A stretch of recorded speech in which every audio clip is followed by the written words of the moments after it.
بسم الله الرحمن الرحيم الحمد لله رب العالمين الحمد لله الذي هدانا لهذا وما كنا لنهتدي لولا أن هدانا الله أشهد أن لا إله إلا الله وحده لا شريك له وأشهد أن محمدا عبده ورسوله اللهم صل على محمد وعلى آل محمد كما صليت على إبراهيم وعلى آل إبراهيم إنك حميد مجيد اللهم بارك على محمد وعلى آل محمد كما باركت على إبراهيم وعلى آل إبراهيم إنك حميد مجيد ورضي اللهم عن الخلفاء الراشدين والصحابة أجمعين ومن تبعهم بإحسان إلى يوم الدين أما بعد Assalamu alaikum wa rahmatullahi wa barakatuh, mes frères, mes sœurs, la grande famille, les louanges, les remerciements, les éloges.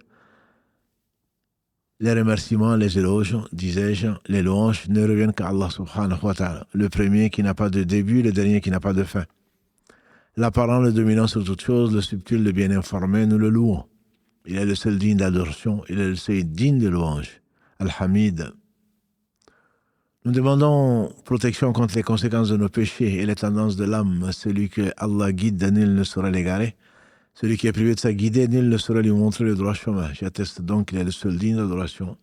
J'atteste de la véracité, de l'exemplarité, de la prophétie de Muhammad ibn Abdillah, al-Hashimi, al-Qurayshi. Allah bénisse ce prophète, sa famille, ses compagnons.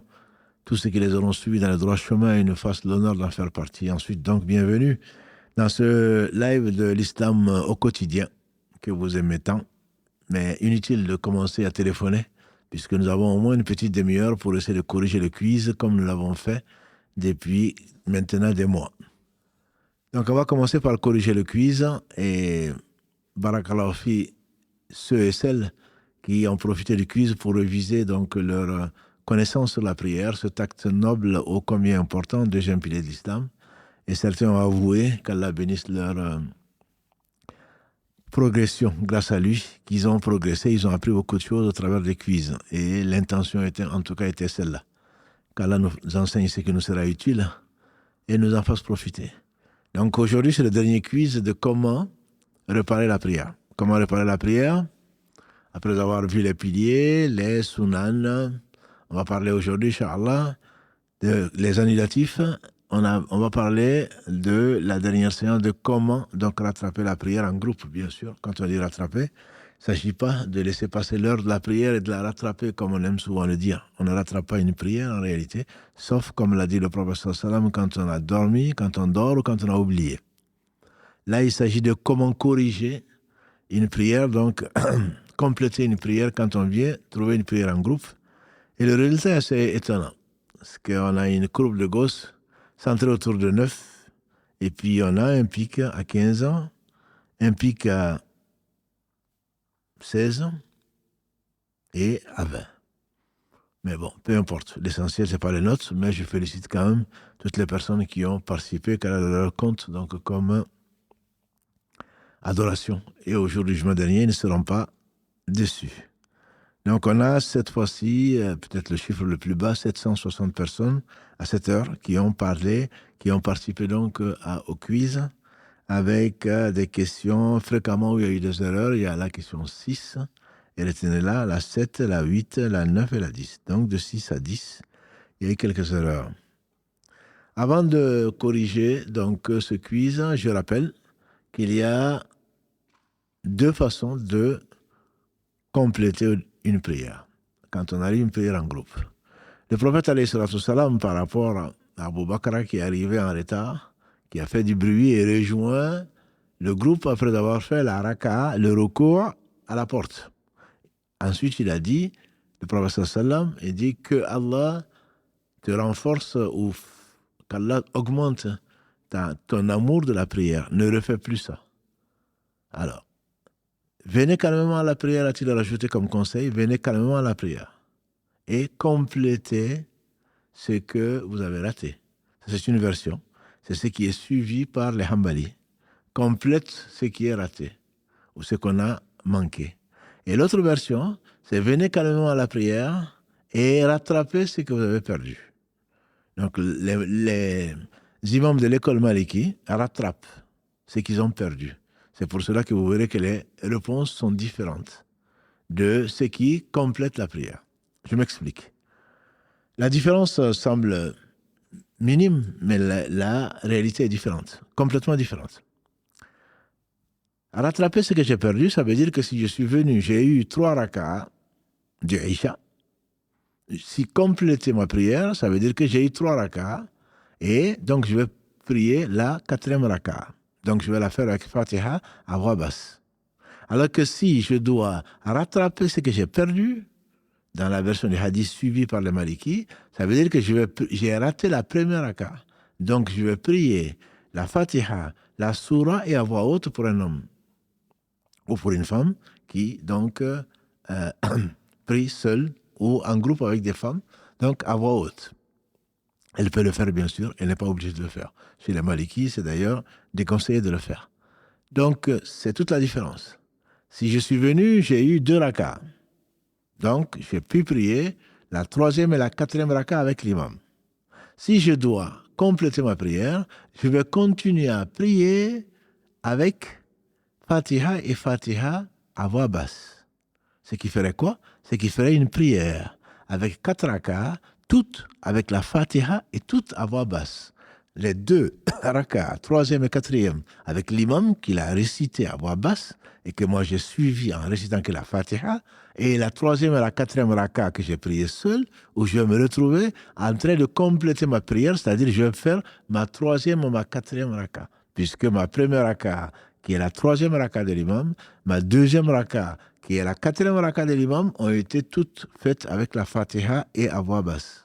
Alors que chez les Maliki, le fait de rattraper ce que j'ai perdu, cela veut dire donc que je suis venu, j'ai eu 2 raka'as, à voix Fatiha et Surah, Fatiha à voix basse, et donc je vais rattraper ce que j'ai perdu. Quand je vais me relever, je vais faire la 3e raka. En 3e raka, je serai dans ma première raka. Donc je vais lire la Fatiha et la Surah à voix haute. Ce qui n'est pas le cas de l'école Hanbali, qui dit donc la Fatiha seulement et à voix basse. Et quand je vais me relever, je vais faire dans ma 4e raka, physiquement, je vais être dans ma 2e raka. Donc, je vais réciter la Fatiha et la sourate à nouveau à voix haute.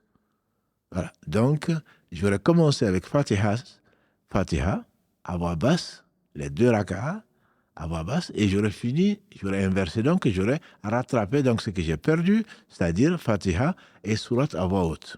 Donc, c'est toute la différence. Ça paraît compliqué, mais c'est très simple.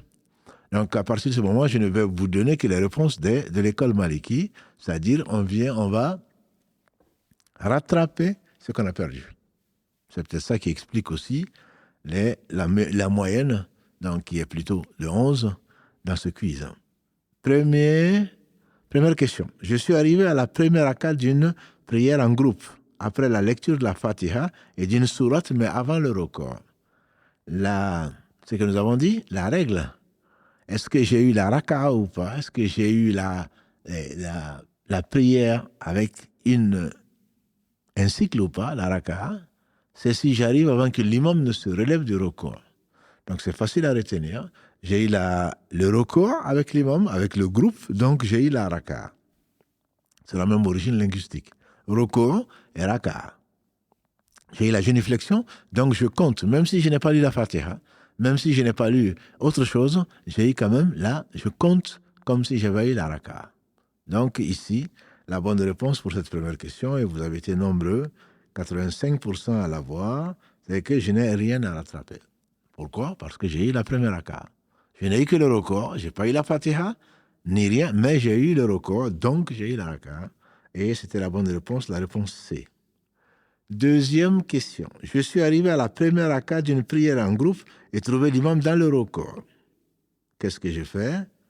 Est-ce que je serai dans j'ai eu l'imam, trouvé l'imam dans le record. La réponse est toujours C. Je n'ai rien à rattraper. Vous avez été que 70% à avoir la réponse par rapport à la première question. La différence étant que j'étais arrivé avant le record. Et là, je l'ai trouvé dans le record. Mais tant que l'imam n'est pas relevé du record, j'ai la raka'a. Voilà les 2 questions qui ont été très bien répondues. Troisième question. Je suis arrivé et trouvé l'imam se redressant du record. Est-ce que j'ai quelque chose à rattraper? La bonne réponse, c'est oui. je dois rattraper la raka'a pour avoir omis le recours. L'imam s'est relevé du recours, donc je n'ai pas eu le recours, donc je n'ai pas la raka'a. Je dis Allah Akbar, l'imam s'en va faire la prosternation, je vais avec lui, puisqu'il s'est déjà relevé du recours. Moi, je ne peux plus faire le recours, parce que je vais suivre l'imam, et donc je vais dans le soujoud, je me relève du soujoud, je vais à nouveau dans le soujoud, je me relève du soujoud, et je me redresse pour la deuxième raka'a avec l'imam. Donc, même si j'ai fait les deux soujoud, ça ne compte pas. Donc, je dois rattraper la raka'a, donc, puisque j'ai omis donc un pilier qui est le recours. Quatrième question, je suis arrivé à la deuxième raka'a de la prière du Dohr. Je suis arrivé à la deuxième raka'a du Dohr et je dois donc rattraper une raka'a après le salam. C'est peut-être une question d'expression. Certaines personnes n'ont pas compris quand je dis je suis arrivé à la deuxième raka'a, et ils disent il y a 4 raka'a, donc j'ai 2 raka'a à rattraper. Non, je suis arrivé à la deuxième raka'a, ça veut dire qu'ils n'ont prié qu'une raka'a que j'ai omise. Donc j'ai eu les 3 raka'a. Si je suis arrivé à la deuxième raka'a, avant que l'imam ne se relève de recours, donc j'ai eu la deuxième raka'a. J'aurai la 3e raka'a avec l'imam, la 4e raka'a avec l'imam. Et donc là, je me dis, qu'est-ce qui va me rester? Il va me rester une raka'a. Qu'est-ce que je fais? Je récite dans cette raka'a la Fatiha et une sourate parce que c'est celle qui va manquer. Quand l'imam a dit salam alaikum, je me relève, je ne dis pas le salam avec lui. Ça, on l'a vu la semaine dernière, on l'a vu la semaine d'avant. Je me relève, je dis ma Fatiha, ma sourate, et comme c'est le Dohr, c'est à voix basse. Et ensuite, je m'assois, je fais le tahiyya et je dis salam alaikum. Mais vous avez été 72% à avoir la bonne réponse. Cinquième question, je suis arrivé à la 3e raka'a du Dohr. Et donc, je dois 2 raka'a. Ça veut dire que j'ai eu la 3e raka'a. J'ai eu la 4e raka'a. Donc, je dois 2 raka'a. Qu'est-ce que je fais? Je lis dans chaque raka'a la Fatiha et une sourate. La Fatiha et une sourate, ce qu'on a expliqué, puisque je rattrape ce que j'ai perdu, c'est-à-dire la première et la deuxième raka'a. Alors, c'est là où les questions, donc c'est là où on a le moins de bonnes réponses, hein. Donc, à celle-là, la 5e, la 6e, je suis arrivé à la 2e raka'a du Maghreb, et donc, je dois rattraper une raka'a. Je suis arrivé à la 2e raka'a du Maghreb, qui est Fatiha et Surah. L'imam s'est assis, je me suis assis avec l'imam. Ensuite, il s'est relevé, il a lu la Fatiha seule à voix basse, c'est ce que j'ai fait. Il a fait son tashahhud, et ensuite, il a dit salam alaikum. Moi, je me lève, qu'est-ce que je fais? Je lis donc dans la raka'a la Fatiha et une sourate et à voix haute, puisque c'est la première raka'a que j'ai ratée. Donc là, on parle toujours de quelqu'un qui est en groupe, soit avec les femmes dirigeant la prière, entre femmes, soit avec l'imam dans la mosquée ou un autre groupe qui est en train de lire à voix haute. Voilà. 7e question, qui n'a pas non plus eu beaucoup de succès, bien que c'est presque 50%. Je suis arrivé à la 3e raka'a du Maghreb et dois donc rattraper 2 raka'a. Je suis arrivé à la 3e, donc je l'ai eu. L'imam était en train de lire la Fatiha à voix basse. Qu'est-ce que je fais? Je lis dans chaque raka'a, donc la Fatiha et une sourate. L'imam s'est assis, donc la 3e raka'a du Maghreb, et je dois donc rattraper 2 raka'a. Je lis dans chaque raka'a la Fatiha et une sourate à voix haute. 8e question. Je suis arrivé à la 3e raka'a de Isha et dois donc en rattraper 2. 3 raka'a de Isha et dois en rattraper 2. C'est une question qui, je dirais, un peu difficile. Qu'est-ce que je fais? Je lis la Fatiha et une sourate à voix haute, donc dans chaque raka'a rattrapé. Pourquoi? Parce que je dois rattraper 2 raka'a. Comme j'étais dans la 3e, l'imam a récité la Fatiha. Ensuite, il s'est levé, je me suis levé avec lui. Il a rattrapé, il a lu à nouveau la Fatiha. Je devine, puisqu'il a fait à voix basse. Et ensuite, il s'est assis, il a fait le tashahhud. Je me lève avec lui, et dans ma première raka'a, qui est la 3e raka'a, physiquement, mais je dois rattraper la première raka'a, donc c'est Fatiha et Surah. 2e raka'a, également, c'est Fatiha et Surah. 9e question, je suis arrivé à la 3e raka'a du Maghreb, donc je dois 2 raka'a. Un peu compliqué. 3, c'est le Maghreb, c'est 3 raka'a. La prière en groupe avec les hommes, c'est Fatiha Surah à voix haute, Fatiha Surah à voix haute et Fatiha seul. Donc, qu'est-ce que je fais? Je suis arrivé à la 3e raka'a, je dois donc rattraper 2 raka'a. Je n'ai eu qu'une raka. Et donc là, c'est un peu compliqué, mais en même temps simple. Donc je vais faire une raka. Je vais m'asseoir pour faire le tashahhud. Pourquoi? Parce que c'est ma deuxième raka. J'ai eu la troisième raka, qui est ma première raka avec l'imam. Je me suis assis pour faire le tashahhud avec l'imam, mais je ne le compte pas. Si je devais faire le tashahhud, je ne l'aurais pas fait si j'étais seul. Donc je me lève, je rattrape ma première raka avec Fatiha et Surah et je m'assois. Je m'assois donc et je fais donc la Fatiha et je fais le tashahhud. Ensuite, je me lève et donc je fais une raka, le tashahhud, puis une autre raka, puis le tashahhud et là je fais le salam. Là, vous avez été 37% à avoir la bonne réponse. La 10e question, vous avez été 43%. Je suis arrivé à la 4e raka du Dohr et donc dois rattraper 3 rakas. Je suis arrivé à la 4e raka, ça veut dire que je l'ai eu, la 4e raka. Et donc, qu'est-ce que j'ai fait? La réponse est la réponse B. Je fais une raka, puisque je n'ai eu qu'une raka. Et qu'après chaque 2 rakas, je dois m'asseoir. Je fais la raka donc avec l'imam, qu'avec la Fatiha seule.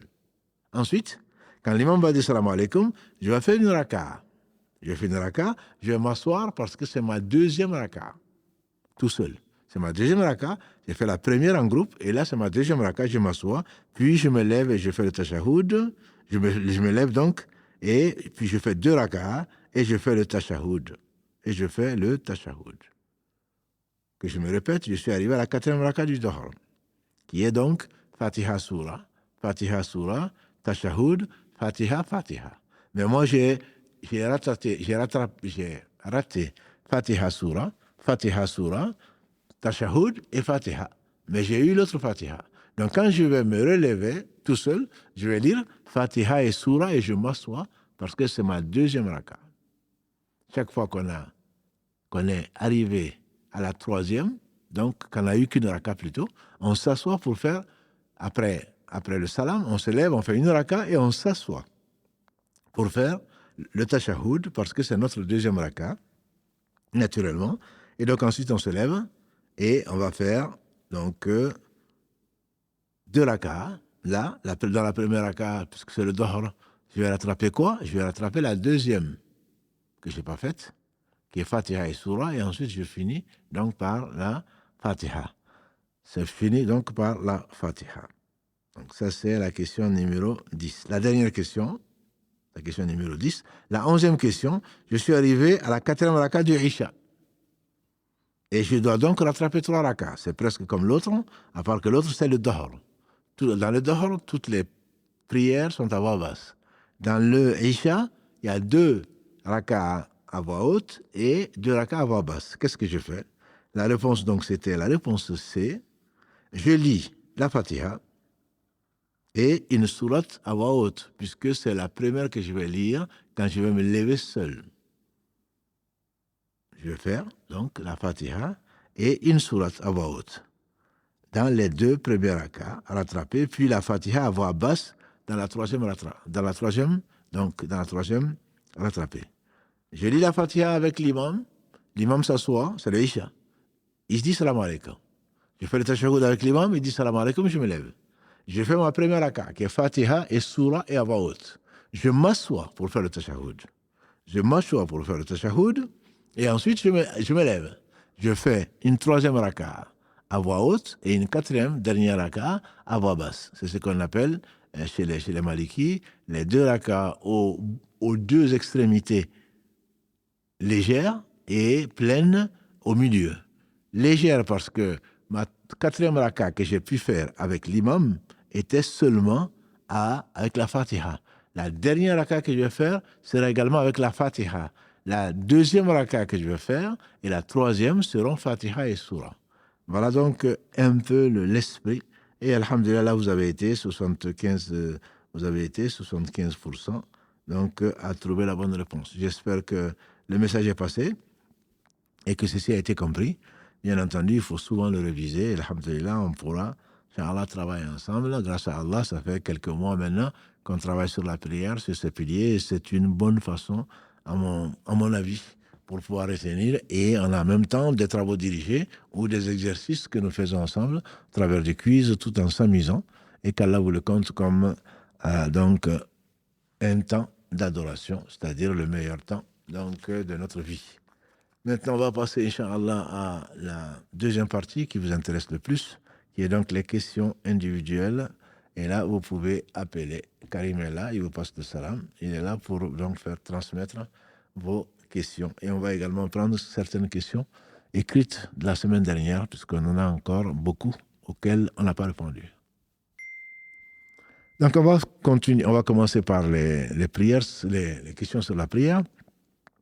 Quelles sont les paroles à dire en position assise entre deux prostrations? Il a été rapporté du prophète sallam, quelque chose d'extrêmement simple, c'est Rabbi ghfirli, Rabbi ghfirli. Entre les deux prostrations, Seigneur pardonne-moi, Seigneur pardonne-moi. Effectivement, on a besoin de ce pardon-là. Et l'istighfar, Rabbi ghfirli, l'istighfar, disent les Arabes, c'est dérivé du mirfar. Le mirfar, c'est quoi? C'est un casque. Ce n'est pas une amama, ce n'est pas un turban que l'on porte. C'est quelque chose qui arrive à couvrir et à protéger. Donc c'est pour cela que l'istighfar, quand Allah utilise seulement istaghfiru rabbakum, demandez pardon à votre Seigneur, c'est comme ça qu'on traduit, mais en réalité, c'est qu'Allah couvre ton péché, que les gens ne le sachent pas, et qu'Allah te protège contre les conséquences de ton péché. Voilà comment les savants expliquent donc Rabbi ghfirli, on va s'arrêter là, puisque c'est un live et il y en a d'autres, Rabbi ghfirli, warhamni, wajburni, wasturni, wahdini. Il y a d'autres versions, mais la plus connue, la plus simple pour tout le monde, c'est Rabbi ghfirli, Rabbi ghfirli. Une autre question donc sur la prière encore. Salam, je me cache pour prier. Quand j'ai peur d'être surprise, j'interromps ma prière. Que dois-je faire? Non, la prière, on doit la faire le plus calme possible. Effectivement, je peux te comprendre, stressé, et la prière est une obligation pour les croyants à des moments bien déterminés, comme Allah le dit dans la sourate 4, verset 103. Inna salata kanat al-mu'minina kitaban mawquta. Donc on doit la faire, effectivement, mais tu dois tout faire pour être le plus concentré possible. Par conséquent, tu dois prendre un moment où tu as une pause, ou alors au moins un endroit où tu es couvert. Après, si tu ne peux pas, tu fais comme tu peux, Inch'Allah. Et recouper la prière, il faudrait vraiment que ce soit une raison de crainte pour sa vie ou la vie de quelqu'un d'autre, quelque chose d'impérieux.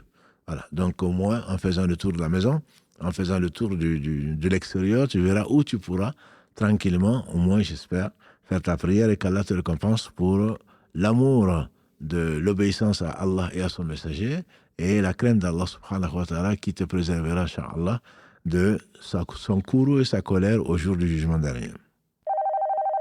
Allô, salam alaikum. Allô, salam alaikum, bonsoir. Alaykum salam, ça va? Ma question, c'est sur les mariages interreligions. Oui. J'ai entendu dire qu'un homme musulman, il peut marier une femme chrétienne, par exemple, à condition qu'il la reconvertisse. Maintenant, je voudrais savoir, il faut qu'il la reconvertisse avant le mariage ou après le mariage? Et si c'est après le mariage, est-ce qu'il y a un délai de reconversion? Alors, ma soeur, on ne convertit pas quelqu'un, c'est Allah qui met la foi dans le cœur de quelqu'un. Beaucoup de gens prétendent convertir qui que ce soit, ils ne sont peut-être même pas eux-mêmes convertis. C'est Allah qui détient les cœurs comme il détient toutes choses. Donc, la condition n'est pas que la chrétienne devienne musulmane. Allah permet dans le verset 5 de la sourate 5, il permet d'épouser les femmes croyantes et vertueuses des gens du livre, donc des chrétiennes et des juives. Je dis bien croyantes et vertueuses.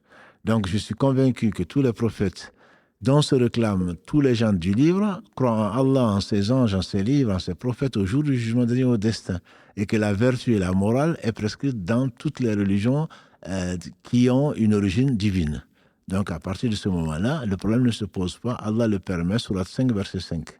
En ce moment, que la personne se soit reconvertie grâce à Allah, pas pour se marier, surtout pas, parce que ça devient de l'hypocrisie, et les hypocrites sont au fin fond de l'enfer, qu'Allah nous en préserve. Donc si la personne, par amour pour Allah, Allah lui a ouvert le cœur au travers de ce qu'il a voulu, donc la personne, pas pour se marier encore une fois, elle le fait par conviction, elle peut le faire soit avant le mariage, soit après le mariage. Les deux sont bien sûr permis. D'accord. Merci beaucoup. Allah yabarak fik, ma sœur. On va prendre encore une question sur la prière. Est-il recommandé aux femmes de prier le Isha tard avant de dormir? On a déjà répondu à cette question, mais on va en profiter pour passer le salam à nos sœurs qui suivent le live avant de faire le Isha. Donc, et celles qui dorment tôt, comme à Marseille, et qui néanmoins préfèrent ramasser des hasanats avant d'aller au lit et que leur compte et les récompense par le meilleur. Donc, suivre le live ou suivre le Isha, retarder le Isha, c'est compter tout le moment. Si tu n'as pas prié le Isha en groupe, bien entendu, on va à la mosquée, on prie avec les musulmans. Idéalement, le prophète sallam a dit, si je ne craignais d'imposer à ma communauté une chose difficile, je leur ai imposé de prier le Isha à la moitié de la nuit. C'est la raison d'ailleurs pour laquelle, pour les Malikis, le Isha va depuis l'entrée de l'heure jusqu'au Fajr, ou avant le Fajr. Mais pour les Hanbali, par exemple, le Isha va de l'entrée de l'heure jusqu'à la moitié de la nuit. Je n'ai pas dit minuit, la moitié de la nuit, c'est-à-dire on prend le temps entre le Maghreb, puisque chez les Arabes, la nuit commence avec le Maghreb, entre le Maghreb et donc le Fajr. Et on prend ce temps-là, on le divise par 2, et donc on trouve la moitié de la nuit. Donc, si on est seul, le mieux, c'est de prier le Isha à la moitié de la nuit. Aujourd'hui, actuellement, ça va être 1h, 2h du matin, 1h, 1h30, parce que le Maghreb est à 19h ici, en tout cas à Toulouse, et le Fajr, il est à 6h50. Donc, quand on prend le temps, on le divise par 2, on sera autour de 1h30, donc ce sera l'heure limite pour les Hanbalites, mais la moitié de la nuit pour les Malikis. Donc, le fait, tant qu'on attend, on attend la prière, on s'occupe comme on peut, mais on veut faire la prière, Inch'Allah, le plus tard possible, tout en étant éveillé et néanmoins consciente, pour ne pas dire encore active. À ce moment, on est compté comme si on était en prière tout le temps qu'on attend, et c'est le mieux. C'est le mieux, certainement, c'est de retarder le Isha. C'est la seule prière qui est conseillée de retarder de tout temps. Alors que la prière du Dohr, par exemple, il est conseillé de la retarder quand il fait extrêmement chaud, de la retarder pour la repousser vers le Asr pour des raisons donc pratiques. Alors que l'Isha, c'est vraiment une recommandation qui ne souffre pas d'exception, donc pour celui qui peut, sauf les exceptions étant peut-être de faire le Maghreb avec l'Isha. Pour ceux qui sont dans la mosquée, pas chez eux, ceux qui sont dans la mosquée, il y a une intempérie, un vent très fort, ou coupure d'électricité, ou je ne sais quoi d'autre, on craint pour la vie ou la sécurité des gens. Dans la mosquée, même sans qu'ils le prévoient, on fait le jama. Donc le Maghreb, on fait l'adhan du Maghreb, l'appel à la prière du Maghreb, et on fait le Maghreb, et puis l'imam décide de faire le Isha en même temps, comme ça les gens partent chez eux, ils ne reviennent pas jusqu'au Fajr. Mais ceux qui sont chez eux ne peuvent pas faire le Jama, puisqu'ils n'ont pas cette raison-là. Et le Jama à la mosquée sera donc Maghreb 3 rak'ah, et le Isha 4 rak'ah. On ne peut pas le raccourcir parce qu'on n'est pas en voyage. Voilà, j'espère avoir été clair. Allô, salam alaikum. Alaikum salam wa rahmatullah. Moi, j'avais une question. Après, je sais pas si c'est une remarque. C'était par rapport à votre live du mercredi sur l'inimaginable. L'imaginaire. Pas l'imaginable. L'imaginaire. Ah, ouais, l'imaginaire. Oui. Et en fait, Allah, dans un verset, dans la sourate 41, le verset 21, oui. Dans la traduction en français, ils diront à leur peau, pourquoi avez-vous témoigné contre nous? Oui. Elles diront, c'est Allah qui nous a fait parler, lui qui fait parler toutes choses. Oui. C'est lui qui vous a créé une première fois et c'est vers lui que vous serez ramenés. Tout à fait. En fait, il y a à peu près, on va dire 5 ans, j'étais parti manger avec un ami à moi. Il a commandé des samosas. Et quand il a pris les samosas, dans ses mains, il les a fait tomber. Et je lui ai dit, pourquoi tu les as fait tomber? Et il m'a pas très répondu. Mais en fait, moi, ça m'a fait penser à quoi? Je me suis dit, en fait, là, ses mains, est-ce qu'ils n'ont pas parlé à la place de sa bouche? En fait, les samosas, en fait, ils étaient tellement chauds que ses mains, ils ne pouvaient pas les tenir. Ça fait, il les a fait tomber. Et après, ça m'a fait penser à ce verset-là. Je ne sais pas s'il y a un lien avec tout ça. avec le verset, avec le live de... Si tu en fais un lien, moi je ne ferai pas de lien, il n'y a pas de hasard, c'est sûr, mais là, on parle de ce qui va se passer au jour du jugement dernier, c'est-à-dire que les mains, la peau va parler, les mains vont parler pour ce qu'ils ont fait. Si c'est tombé des mains de ton ami, c'est pas les mains vont juste dire que c'est nous qui avons lâché, entre guillemets, le plat, et que ce n'est pas de sa faute, si c'était vraiment trop chaud. Par contre, s'il l'a pris, s'il a gaspillé, s'il a jeté, les mains pourront témoigner contre lui en disant que c'est nous que tu as utilisé pour gaspiller. Et Allah n'aime pas les gaspilleurs, sont les frères de Satan. Donc, dans ce contexte, je ne sais pas exactement. Les mains vont témoigner de ce qu'elles ont fait. Elles ne peuvent pas témoigner d'autre chose.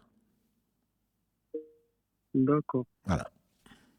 Barakallahu fik. Allah yarfik, mon frère. Salam alaikum. Alaykoum salam wa rahmatullah. Question, en tout cas, on va revenir à nouveau sur la prière. Un frère qui demande, quand Allah subhanahu wa ta'ala parle des gens de livres qui sont versés dans la science, quand ils entendent les versets d'Allah, ils tombent prosternés, c'est comme ça qu'on traduit. La traduction qu'il a de ce verset, du sens de ce verset, c'est ils tombent sur leur menton. Donc, voilà. Tomber sur le menton, c'est le menton, bien entendu. Quand on fait la prosternation, il y a 7 parties, comme l'a dit le prophète sallallahu alayhi wa sallam, qui touchent terre. Donc, il a montré le front et le nez en même temps. Et puis, les 2 mains, les 2 genoux et les deux pieds. Donc, les orteils et les 2 pieds. Donc, le menton, ici, il est unanimement compris comme étant le front. C'est-à-dire qu'il tombe prosterné. Quand on dit la prosternation, est connue de tout un chacun. La prosternation, c'est pas se coucher. La prosternation, c'est vraiment la face contre terre. Elle est en train de pleurer en disant « Subhana Rabbina » gloire, pureté à notre Seigneur, effectivement, la promesse d'Allah est vraie. Donc ça, il n'y a pas de divergence à ma connaissance sur l'interprétation de ce verset-là. Ce n'est pas qu'on va mettre le menton par terre, c'est plutôt on tombe prosterné et donc en train de pleurer parce qu'on a reconnu ce qu'Allah subhanahu wa ta'ala a révélé aux différents prophètes, notamment aux derniers d'entre eux. Allô, oui? Allô? Allô, salam alaikum. Wa alaikum salam wa rahmatullah. Qu'Allah vous fasse par le meilleur. Amin, vous aussi. Qu'Allah vous accorde le paradis sans aucun jugement. Amin, toi aussi. Et ma question est de savoir qu'est-ce qu'on doit faire lorsqu'on se rend compte qu'on est possédé. Quand on se rend compte qu'on est possédé? Oui. Alhamdulillah, c'est déjà une bonne nouvelle qu'on s'en rend compte. Si on s'en rend compte, on se soigne. Et Allah subhanahu wa ta'ala, comme tu le sais, a envoyé, n'a pas fait descendre une maladie sans descendre donc le médicament. Par conséquent, la possession est connue dans l'islam et elle est reconnue. Et les gens qui vraiment ont vu ce qu'ils ont vu ne pourront jamais dire que c'est psychosomatique. Non, la possession, elle existe.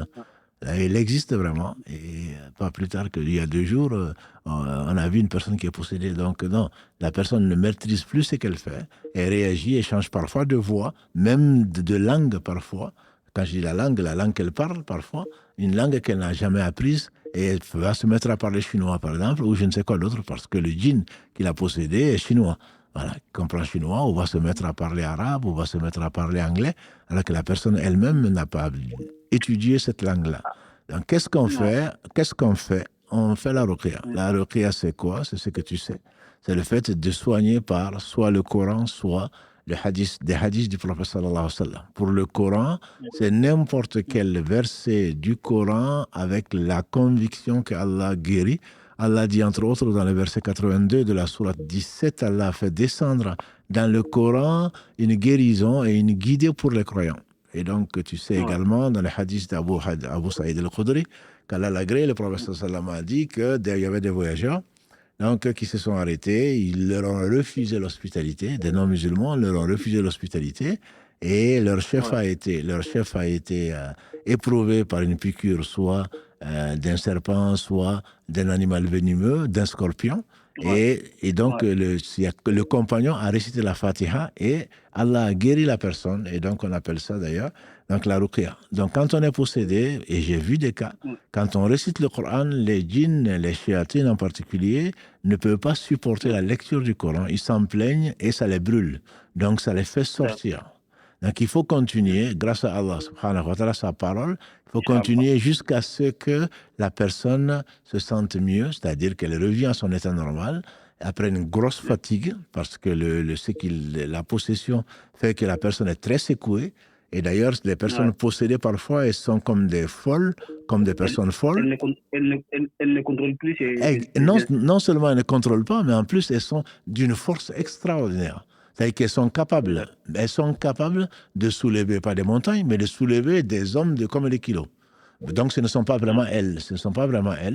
Donc, c'est pour cela qu'il faut se faire accompagner par des personnes pour maîtriser, mais sans jamais violenter la personne, juste la maîtriser si elle veut sortir par la fenêtre, si elle veut se taper la tête contre le mur. Donc, il faut juste être là pour l'accompagner et elle va réagir parfois bizarrement. Et ensuite, elle va être reposée et Allah aura donc chassé le djinn ou les djinns qui sont en elle. D'accord. Barakallah fik. Allah yabarak fik, mon frère. Jazakallah khairan. Allah yabarak fik. Alayk assalam wa rahmatullah. Avec plaisir. On va continuer sur la prière, Inch'Allah. Une sœur qui dit: j'étais en période de lochi, j'ai vu pendant 3 jours les saignements s'arrêter. Du coup, j'ai repris la prière. J'aurais dû reprendre dès le premier jour de constatation. Ou, si oui, dois-je rattraper les 2 jours alors? Alors, ma sœur, les lochis, donc pour les hommes qui ne connaissent pas ce que c'est que les lochis, c'est le sang qui coule après l'accouchement. Donc, les lochis, il ne faut pas se précipiter, comme disait notre mère Aïcha, ne vous précipitez pas, disait aux femmes, attendez que vous voyez les pertes blanches. C'est-à-dire que quand on a envie de refaire la prière, surtout on a envie de jeûner, surtout pendant Ramadan, quand on dit non, c'était rosé, c'est presque arrêté, c'était juste quelques gouttes, il ne faut pas se précipiter. Ce sont des choses, alhamdulillah, que Allah subhanahu wa ta'ala a décrété dans sa sagesse pour les femmes. Et donc, il faudrait être sûr que les menstrues sont finis ou que les lochis sont finis. Et c'est pour cela que on va attendre pour la femme qui a accouché, quand on doute, je ne dis pas tout le temps, mais quand on doute, il est permis d'attendre jusqu'à 40 jours pour être sûr qu'il n'y a plus de sang, donc de lochis. Et certains savants, mais la majorité parle de 40 jours, certains savants parlent de 60 jours. Mais l'avis majoritaire, c'est de 40 jours. Et si, après ces 40 jours, il y a toujours du sang, à ce moment-là, on fait les grandes ablutions et on prie.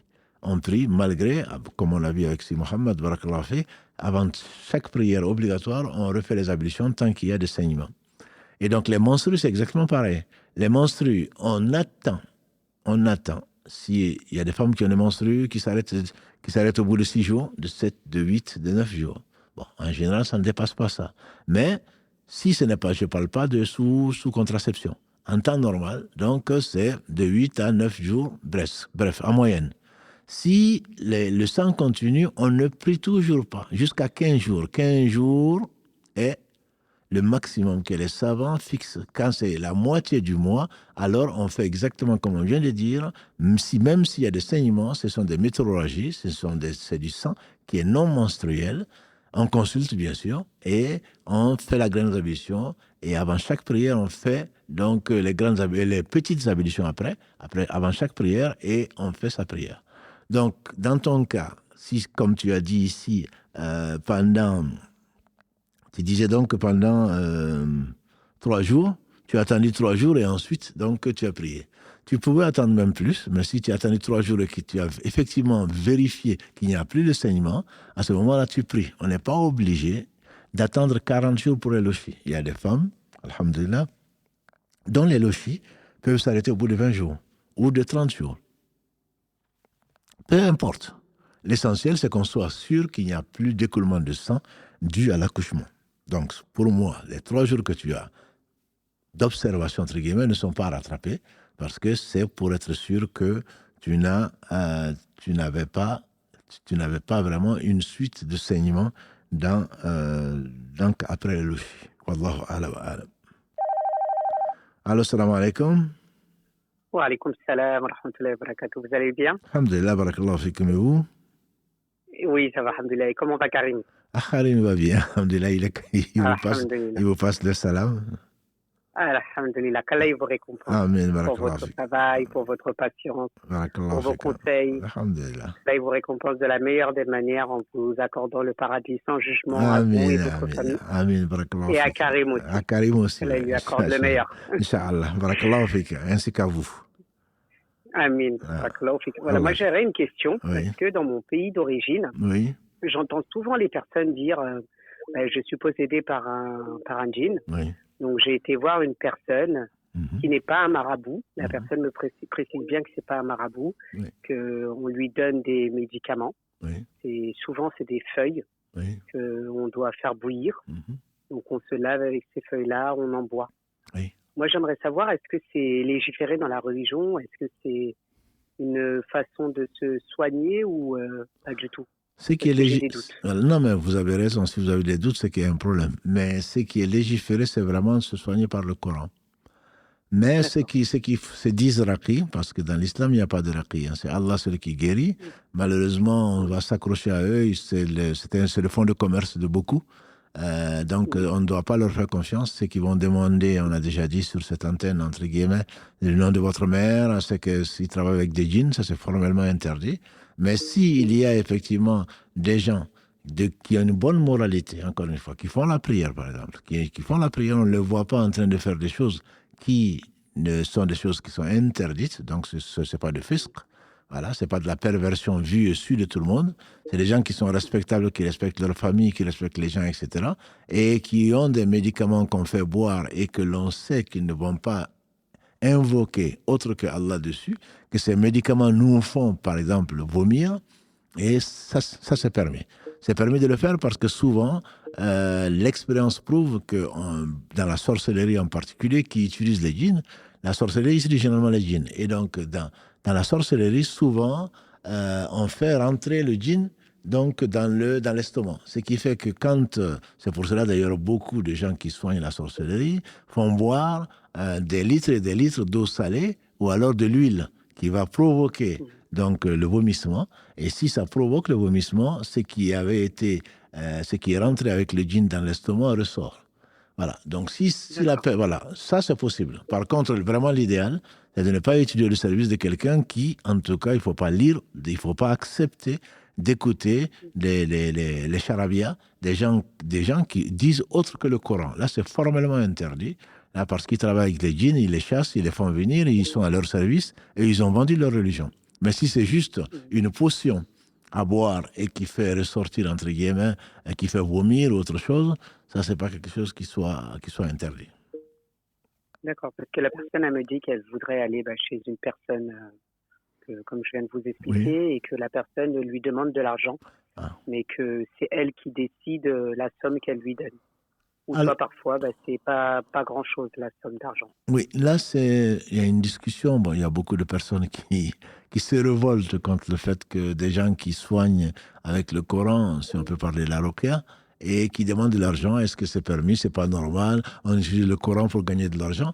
Non, ça, ce n'est pas interdit, puisque dans le hadith d'Abu Saïd al-Khudri, dont on a parlé tout à l'heure avec le frère, puisqu'ils ont refusé l'hospitalité, ces musulmans, compagnons du prophète sallam, ont dit à la tribu, on le soigne, je vais le soigner plutôt, à condition que s'il guérit, à ce moment-là, vous allez nous donner quelque chose. Ils ont dit quoi? Ils dit des moutons. Ils étaient d'accord. Donc, comme Allah a guéri l'homme, ils lui ont donné le mouton. Donc, le prix qu'on leur donne est permis. Mais il est fortement conseillé de ne pas demander, parce que c'est Allah qui guérit. Les personnes peuvent donner ce qu'on veut. C'est plus des cadeaux qu'un prix. Il n'y a pas de prix pour la guérison, puisque c'est Allah qui guérit.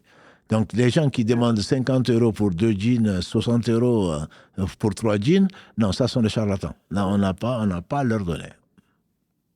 D'accord. Voilà. C'est simplement, on se dit, ma sœur, tout travail mérite salaire. Et donc, puisque parfois, ça peut prendre des heures et des heures à réciter le Coran, donc il a abandonné son travail ou autre chose pour faire ça, en guise de remerciement, on peut lui donner ce qu'on veut. Mais ce n'est pas du tout une obligation, et surtout, il ne doit pas le faire pour ça. Voilà.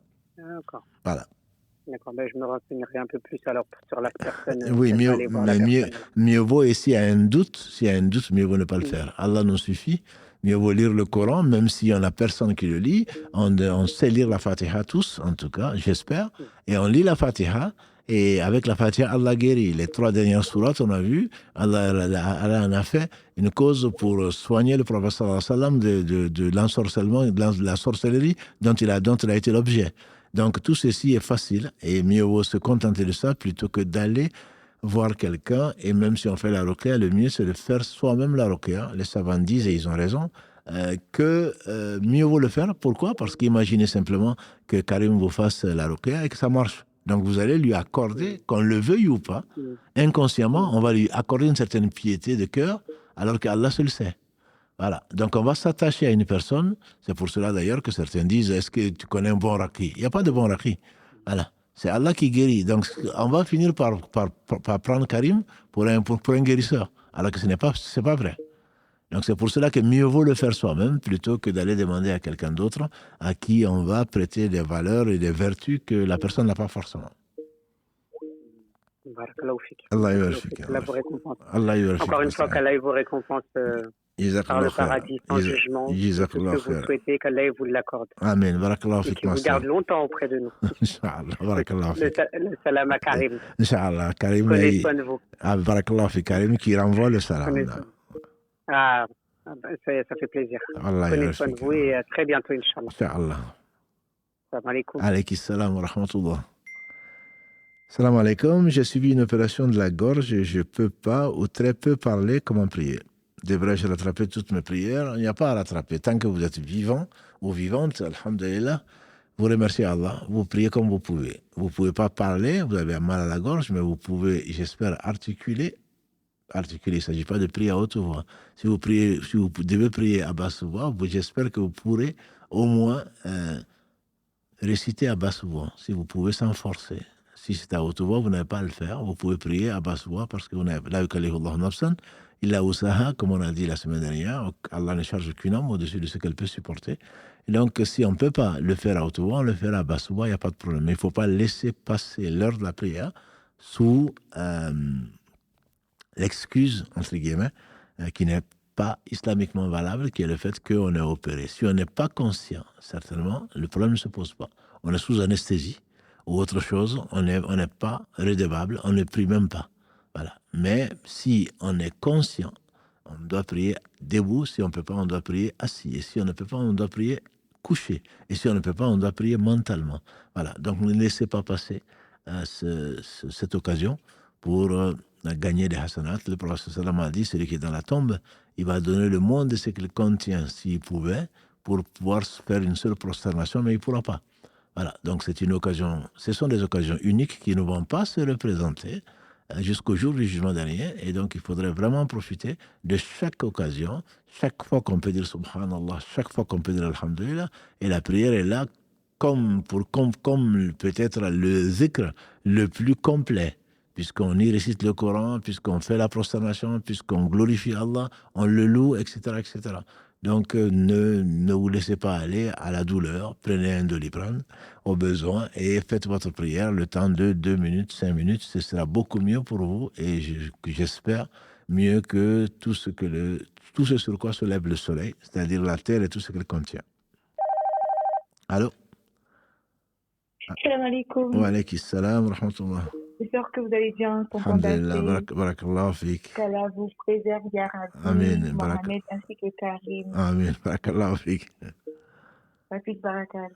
Le lundi passé, il y a une personne qui avait demandé, elle avait dit que quand elle a accouché, est-ce qu'elle doit rattraper la prière qu'elle avait manquée ce jour-là? Oui.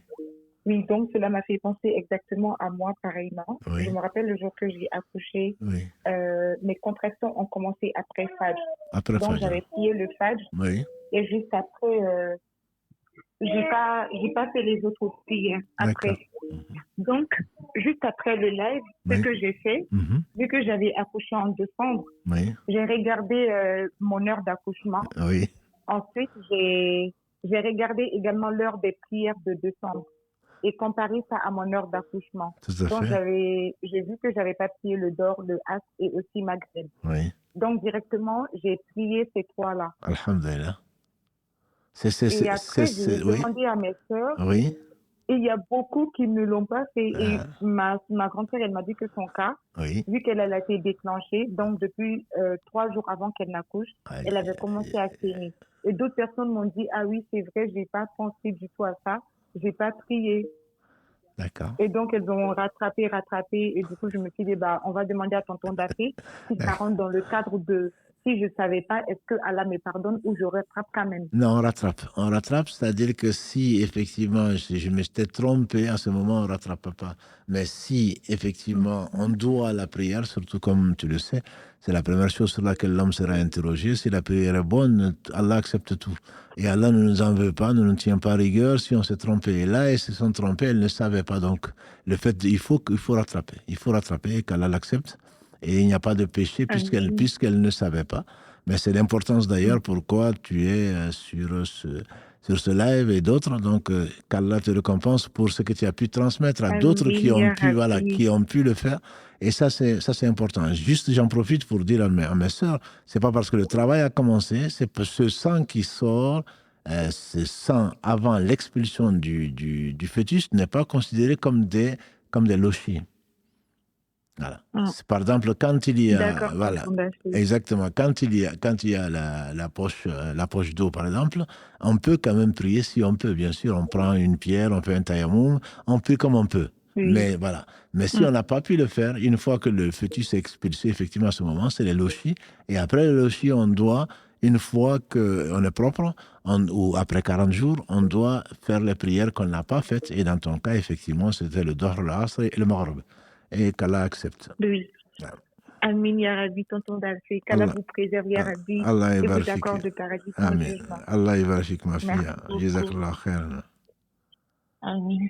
Salam alaikum.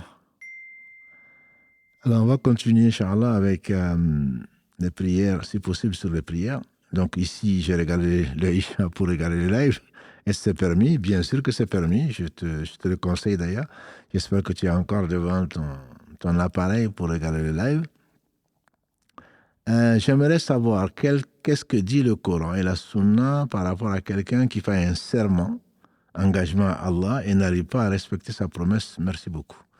Donc le serment ou le vœu sont des choses qui sont très importantes dans l'islam. Quand on fait un serment à Allah, et bien sûr c'est le plus grand et c'est à lui que tout revient. On ne doit pas jurer par Allah, c'est ce qu'on appelle un serment. Je jure par Allah que je vais faire ceci ou je vais arrêter cela.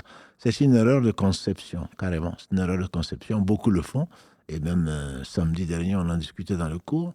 Oui, mais c'est pour m'obliger à le faire. C'est parce que tu penses que tu peux le faire. Si tu peux le faire, pourquoi tu as besoin de jurer? Tu n'as pas besoin de jurer pour ça. C'est parce que tu oublies que la hawla wa la quwwata illa billah. Il y a de force et de puissance que par Allah. Si tu veux arrêter un péché, pourquoi tu ne l'arrêtes pas, si tu peux? C'est parce que tu ne peux l'arrêter que si Allah te permet de l'arrêter. وَمَا تَشَاءُونَ إِلَّا أَن يَشَاءَ اللَّهُ. Et donc c'est la raison pour laquelle nous récitons 17 fois par jour Iyyaka na'budu wa iyyaka nasta'in. C'est toi seul que nous adorons, c'est de toi seul dont nous implorons le secours pour pouvoir, l'aide pour pouvoir t'adorer. Donc on n'a pas à faire de serment. Mais si on fait un serment pour Allah, comme l'a dit le prophète sallam, celui qui fait le serment pour Allah, s'il voit une chose meilleure à faire, qu'il compense le serment, soit en nourrissant 10 pauvres, soit en jeûnant 3 jours s'il ne peut pas nourrir 10 pauvres, et à ce moment-là, et qu'il fasse le mieux qu'il peut. Le mieux qu'il peut faire. Maintenant, si tu fais le serment de faire du bien, tu ne peux pas faire autre chose que faire la chose. Et si tu n'y arrives pas, demande à Allah subhanahu wa ta'ala de t'aider, parce que quelqu'un qui a fait le serment de lier le lien de parenté, ou qui a fait le serment de faire du bien, il ne peut pas dire non, mais là je ne peux pas. Non. Demande à Allah subhanahu wa ta'ala son aide pour que tu puisses le faire, ça te comptera, Inch'Allah, comme des bonnes actions, et tu te rappelleras également que tu n'es pas ce que tu penses. C'est Allah subhanahu wa ta'ala qui peut tout. Par contre, le serment, celui qui fait le serment de faire une mauvaise chose, celui-là, son serment, il ne doit pas tenir son serment. J'entends, moi je ne parlerai plus jamais à ma femme, je ne parlerai plus jamais à ma mère, je ne parlerai plus jamais à mon père. Je ne lui ferai plus jamais du bien. Ça, ce sont des serments à ne pas faire. Si par malheur, dans la colère, Satan te pousse à le faire, alors expie le serment c'est-à-dire nourris 10 pauvres. Si tu ne peux pas, jeûne 3 jours et fais le bien. Le serment, on doit le faire si c'est le bien, et il n'y a pas à nourrir tes 10 pauvres ou jeûner 3 jours pour ne pas faire du bien. Non, c'est du bien certes, mais on n'a pas à expier. On doit s'efforcer d'obéir, ou on doit s'efforcer de remplir son serment ou son vœu. Par contre, si c'est du mauvais, si c'est du mal, on n'a pas à le faire. On n'a pas à le... Non, mais moi j'ai juré, donc je le ferai. Non. Allah ne te tient pas rigueur, par contre, il t'oblige, et ça, c'est pour ton bien, pour que ça t'oblige, 1, à savoir qu'Allah seul décide, 2, à faire du bien, puisque tu vas nourrir 10 pauvres, ou tu vas jeûner 3 jours, et tout ceci, Inch'Allah, te comptera comme du bien, et on espère que tu ne vas pas t'amuser à prendre Allah témoin que tu vas faire quelque chose, parce que quelque part, tu te prends pour ce que tu n'es pas. Allah seul fait ce qu'il veut. Tu ne peux pas, ni toi, ni un ange, ni un prophète, ni qui que ce soit ne peut faire que ce que Allah lui permet de faire. Et donc Allah, il t'éduque et il nous éduque en même temps. On n'a pas le droit de dire je vais faire ceci. C'est pour cela qu'on dit, Allah dit dans la sourate 18, وَلَا تَقُولَنَّ لِشَيْءٍ إِنِّي فَاعِلٌ ذَلِكَ غَدًا إِلَّا أَن يَشَاءَ. Il dit à son prophète sallallahu alayhi wa sallam, ne dis pas d'une chose, je ferai ça demain, sauf si Allah le veut. Donc, si ça c'est pour le prophète sallallahu alayhi wa sallam, que dire alors de toi et de moi? Non, il faut vraiment faire attention. Il ne faut pas faire des serments à tort et à travers. On n'a pas besoin de jurer par Allah pour faire du bien ou pour ne pas faire du mal. On n'a pas à le faire. On veut arrêter un péché, ben, on demande à Allah. On ne dit pas, non, je jure que je ne ferai plus ça. Et tu vas le faire. Il y a toutes les chances pour que tu le fasses parce que tu as compté sur toi et tu n'as pas compté sur Allah. Il se peut qu'Allah t'éprouve, justement pour t'éduquer et pour te montrer que c'est lui qui décide et c'est pas toi. Dans son royaume, personne ne peut faire le contraire de ce qu'il veut, subhanahu wa ta'ala. Allô, salam alaikum. Allô, salam alaikum. Wa alaikum salam wa rahmatullah. Déjà, je suis très ému de passer à l'antenne. En tout cas, jazakallahu khairan pour ce que vous faites et toute l'équipe. Allah yabarik. Alors, je voudrais avoir une précision parce que j'écoute vos cours, tous vos rappels. Ouais. Et je voulais avoir une précision par rapport au divorce. Parce que lorsque vous disiez que c'est l'homme donc, qui donnait le divorce et qui le disait à partir de 3 fois, donc une fois que c'était qu'il le disait une 3e fois, ça veut dire qu'on ne pouvait plus se remarier avec cette personne-là. Tout à fait. Sauf si, entre-temps, il y avait un mariage et après, il y avait une rupture, etc. Ouais. Et du coup, je voulais savoir. Donc, ça veut dire que si il nous divorce une fois, chacun peut faire sa vie ou non? Oui, chacun peut faire sa vie. Non, tout à fait. Marié, hein, mais c'est pour, le 3 fois, c'est-à-dire qu'Allah dit dans la sourate Al-Baqarah, verset 229, justement, il dit At-talaqu marratayn, c'est 2 fois le divorce. La 3e, imsakun bil ma'ruf, soit on reste ensemble, soit alors on se sépare de façon claire. Une fois que c'est 3, c'est fini. Ça, c'est pour mettre en garde, parce que les Arabes d'antan, ils divorçaient autant de fois qu'ils voulaient. Il n'y avait pas de limite. On prenait sa femme, on divorçait 1 fois, 2 fois, comme certains aujourd'hui d'ailleurs, 10 fois. Non, ça veut dire qu'il y a un esprit. L'esprit, c'est la conciliation. As-sulh. La conciliation est meilleure. On peut être dans un état d'énervement, on peut divorcer, après on regrette, ce qui arrive très, très, très, très souvent dans nos couples. Donc, Allah dit qu'il ne faut pas s'amuser à ça. Donc, ça veut dire que si je m'étais énervé, ou on ne s'était pas entendu, on s'était pris la tête, comme disent les jeunes, si c'était le cas, et qu'il y a eu un divorce de prononcé, à ce moment-là, on doit rester ensemble pendant 3 mois, donc c'est ça la idda, pendant 3 cycles plutôt, qui est, en général c'est 3 mois, et si on revient ensemble, on n'a pas besoin de refaire le mariage. Mais ça compte quand même comme un divorce. Voilà. Donc c'est pour cela que chacun ne peut pas faire ce qu'il veut avant les 3 mois. Mais les 3 mois passés, en vivant ensemble, en essayant de se réconcilier, par des sourires, par des cadeaux, par des gestes, si après 3 mois, après avoir prononcé un divorce, il n'y a pas de réconciliation, à ce moment-là, le divorce est prononcé et chacun peut faire ce qu'il veut. Voilà. Il est prononcé comme si c'était 3 fois. Non, il est prononcé, il est définitif, ça veut dire que si on doit revenir ensemble, on doit refaire un mariage. Mais le 3 fois, c'est que même si ça a été prononcé aujourd'hui, il n'y a pas de délai pour revenir ensemble. C'est impossible. Je ne sais pas si je me fais comprendre. Voilà, okay. Voilà. C'est pour cela. Oui, là, j'ai mieux compris. Voilà. Et c'est pour cela, d'ailleurs, malheureusement, certaines personnes ignorantes demandent à leur mari, divorce-moi 3 fois. Parce qu'on a compris que quand c'est 3 fois, c'est fini. Oui, c'est non, il n'y a pas de retour. Voilà, il n'y a pas de retour. Mais simplement, dans l'ignorance, on pense que si on a dit ça, ben c'est un seul divorce. Alors qu'en réalité, la majorité des savants considèrent ça comme 3 divorces. Même s'il y a une divergence dessus, bien sûr. Voilà, donc il ne faut pas s'amuser. Si vraiment on pense divorcer, on le dit une seule fois. On reste ensemble, on essaie d'être bienveillant. On peut revenir ensemble sans refaire, voilà, 3 mois, sans refaire le mariage. Et si ce n'est pas le cas, si les 3 mois sont passés, ça veut dire que c'est bien réfléchi, bien décidé. Donc à ce moment, chacun fait sa vie. C'est très, très clair. C'est clair. Barakallah fik, ma sœur. Barakallah fik. Salam wa rahmatullah. Wa alaykum salam. J'ai une question concernant la kafala. La kafala, donc, c'est l'adoption. L'adoption simple, on dirait, dans l'islam, on ne peut pas prendre, on ne doit pas donner son nom de famille à un enfant adopté. Dans ce qu'on appelle la kafala, on s'occupe de l'enfant comme si c'était son propre enfant, mais ce n'est pas son enfant de lait, ni encore moins de sang.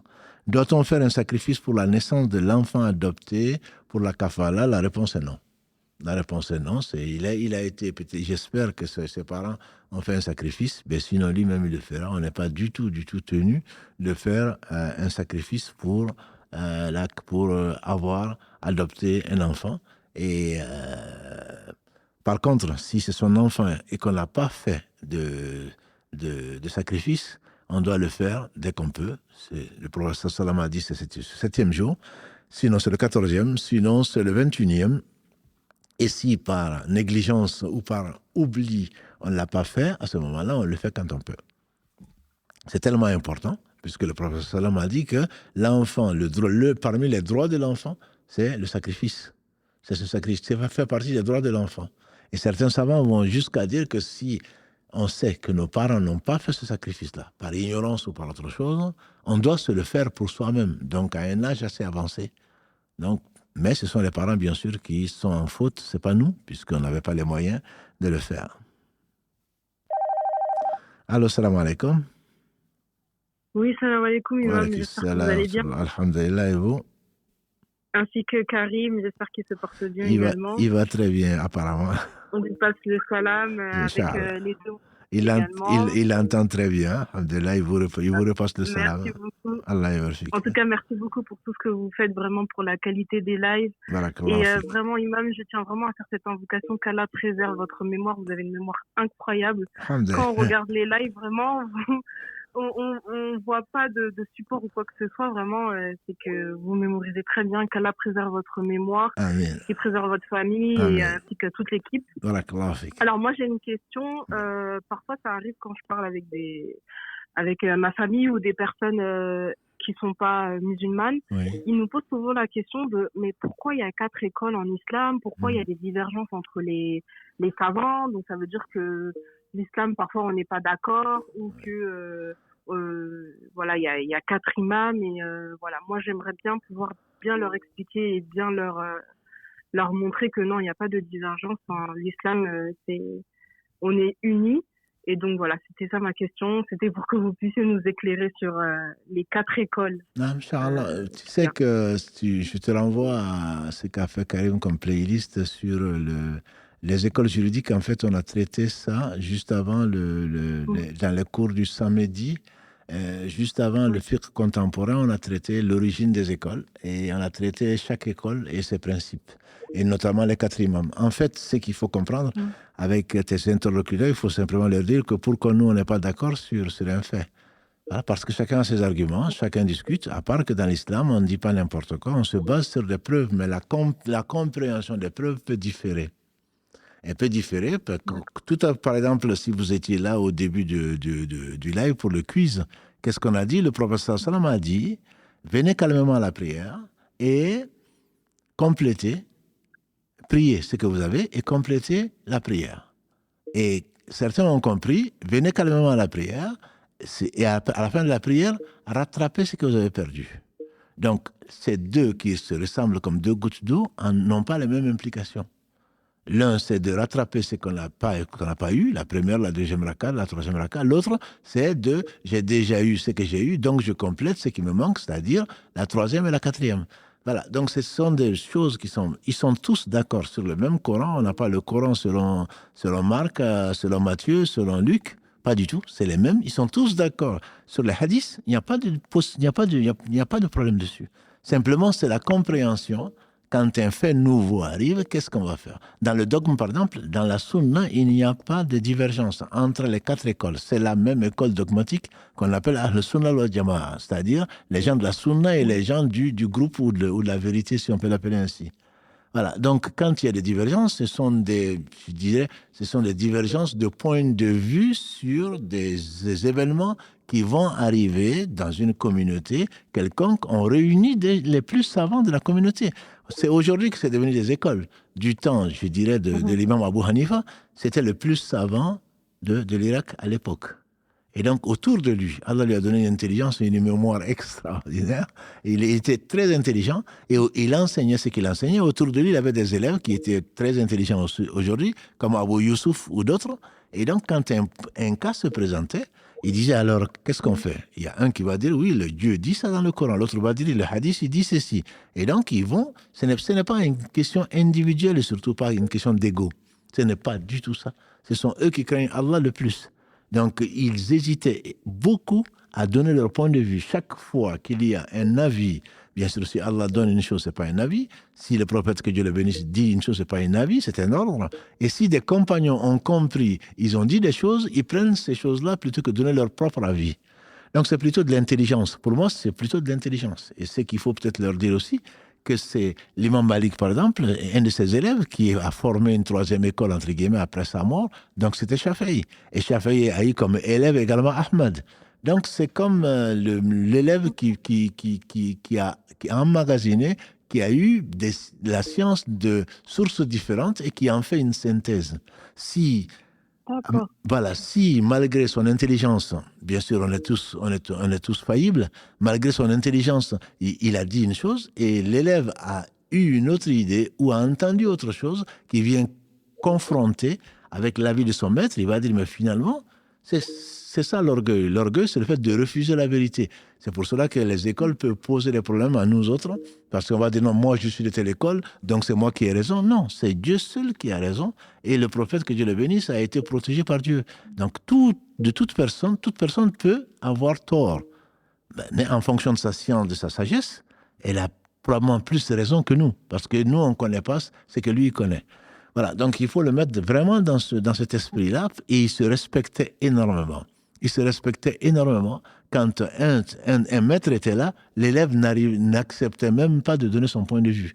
Sauf si le maître lui demande, et toi, qu'est-ce que tu penses? Voilà, donc ce n'est pas du tout une question de compétition. Ça, c'est mon école. Ça, c'est nous, les ignorants, qui se réclament de ceci, cela, qui veulent avoir raison. L'imam Shafi'i, qu'Allah fasse miséricorde, on dit il dit, je n'ai jamais débattu avec quelqu'un pour avoir raison. J'ai toujours débattu pour lui montrer la vérité. C'est-à-dire que ce n'est pas son point de vue qu'il veut. Il ne voulait pas vaincre, il ne voulait pas gagner, il voulait juste éclairer quelqu'un sur un point de vue qui lui paraissait erroné. Voilà le savant. C'est vraiment, ce sont des gens qu'il faut aimer, pour qui il faut vraiment prier, et qui n'ont pas du tout le même esprit que nous autres qui spéculons ou qui voulons toujours avoir raison, etc. etc. Et qu'Allah les bénisse. Amin. D'accord. Merci beaucoup. C'est très clair en tout cas. Allah ybarfik, ma sœur. Les familles de Karim et des deux Mohamed également. Amin, Inch'Allah. Et également vraiment pour toute l'équipe de la mosquée du Mirail, vraiment. Barakallahu fik. Barakallahu fik. Alayki salam wa rahmatullahi wa barakatuh. Salam alaikum. On vous remercie pour ce que vous faites. Alhamdulillah. Nous aussi, on vous remercie pour votre confiance et, comme on le dit souvent, et pour votre fidélité. J'ai un dérèglement hormonal et donc des règles ou saignements tous les 15 jours ou plus. Ça me perturbe pour la prière. Ça, on a déjà répondu quelque part. C'est pour dire donc que le cycle menstruel le plus long est de 15 jours.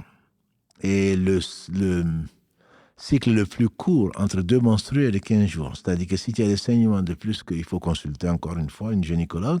Mais si tu as des saignements et qui dure plus que 15 jours, à partir de 15 jours, tu prends ça comme règle. Les savants sont quasi unanimes sur la question. Tu prends ça 15 jours maximum. À ce moment-là, tu fais les grandes ablutions. Tu reprends ta vie normale, j'entends par là, ta prière, ton jeûne, tu peux, avec même les rapports conjugaux, etc. Il n'y a pas de souci. Bien entendu que ce n'est pas très plaisant avoir du sang coulé, mais Dieu le permet parce que c'est la limite, entre guillemets, du supportable. Ça, c'est quelque chose d'établi. Alhamdulillah. Allô, salam alaikum. Salam alaikum, imam. Wa alaikum salam wa rahmatullah. Alors, imam, désolé, j'ai une question à poser en fait. Vas-y. Une fois, souvent, j'ai fait mes recherches et j'ai écrit, j'avais vu quelque part sur le réseau, sur une publication où on parlait du prophète, paix et salut de Dieu soit sur lui. Le prophète il a dit que non, pour les gens qui veulent se marier, on doit se référer à 4 choses en fait. La religion, la noblesse et la beauté, ainsi que la quatrième, je crois que j'ai oublié. C'est la richesse. Voilà. Merci, imam. En fait, nous, en tant que les jeunes musulmans qui ne sont pas encore mariés aujourd'hui, nous, moi, je vais poser la question de savoir. Aujourd'hui, pour un jeune musulman qui veut se marier, sur quoi d'abord il doit se baser pour marier une femme? Le prophète sallam, tu as dit une partie du hadith, mais la fin du hadith, il dit, puisses-tu ne pas être heureux si tu ne choisis pas la quatrième, donc qui était la morale, qui était la religion. Donc, il est clair, comme je le dis souvent, et qu'Allah bénisse nos épouses et nos mères, une femme pieuse n'a pas d'équivalent. Quand tu es une femme pieuse, oui, mais une épouse surtout pieuse. Une épouse pieuse, si tu ne vas pas l'acheter au marché, elle craint Allah, elle aime son mari, elle se préserve, elle fait tout ce qu'elle peut pour sa famille. Elle est dévouée, comme le mari, bien entendu, comme toi, comme d'autres. Mais ce que je veux dire par là, c'est qu'il n'y a pas mieux. Il n'y a pas mieux dans ce bas monde, a dit le prophète sallam. Ce bas monde ne vaut pas grand-chose. Ce bas monde est éphémère. La meilleure chose éphémère dans ce bas monde, c'est une épouse qui est pieuse. Voilà. Donc, si tu ne cherches pas ça, si tu vas avoir l'argent du monde, tu vas aller le laisser, tu vas avoir une vie de galère. Si c'est la beauté, alhamdoulilah, voilà. La beauté, tu vas trouver toujours plus belle. Et si c'est la lignée, tu vas trouver encore plus noble. Par contre, si c'est la religion, tu ne vas jamais regretter. Ça, c'est pour les vieux musulmans comme pour les jeunes musulmans que vous êtes. D'accord, imam. Par contre, imam, j'ai une deuxième question. Est-ce que c'est autorisé à un musulman de marier une non-musulmane? La sœur vient de poser une question. Dieu dit dans la sourate 5, verset 5, les femmes vertueuses et pieuses, les femmes vertueuses des gens du livre, oui, ça c'est permis. Après, il y a des conditions que Dieu dit, donc je te renvoie à l'explication de ce verset 5 de la sourate 5 que je ne commenterai pas ce soir, Inch'Allah. On va s'arrêter là, Inch'Allah, parce que c'est une question par personne, Inch'Allah, pour que d'autres posent des questions. Barakallahu fik. Assalamu alaikum. Alaykum assalam wa rahmatullah. Est-ce vrai que de s'inquiéter un peu, de stresser est un manque de foi? Bien sûr que non, ce n'est pas un manque de foi, mais il est clair que l'intensité du stress et surtout la durée du stress témoigne du peu de confiance qu'on a en Allah, ça c'est sûr. Et ça concerne malheureusement beaucoup d'entre nous. C'est-à-dire que le tawakkul, c'est le fait de s'en remettre à Allah, en sachant qu'il peut tout. Il ne fait que le meilleur. Et rien ne lui résiste. Et qu'il est bon, qu'il est miséricordieux, qu'il est généreux. Et donc, si effectivement, sur le coup, on est stressé, c'est qui est normal. C'est comme je dis souvent, Moussa, alayhi salatu salam, quand il a appris qu'on allait le tuer, qu'on cherchait à le tuer plutôt, Pharaon, il a eu peur. C'est Allah qui le dit. Donc, on a peur, c'est normal, c'est un stress. Mais une fois, le stress, il passe très vite. Une fois que tu penses à Allah, une fois que tu sais, tu te rappelles qui est Allah, très certainement, le stress, il diminue, pour ne pas dire, il disparaît. Allah dit dans la sourate 13, verset 28, « Allah bi dhikrillahi tatama'inna al-qulub » Allah bi dhikrillahi tatama'inna al-qulub. Allah dit, n'est-ce pas que c'est par le rappel d'Allah que le cœur, il s'apaise. Si le cœur s'apaise, ça veut dire que le stress, il passe. الذين قال لهم الناس إن الناس قد جمعوا لكم فاخشوهم فزادتهم إيمانا وقالوا حسبنا الله ونعم الوكيل.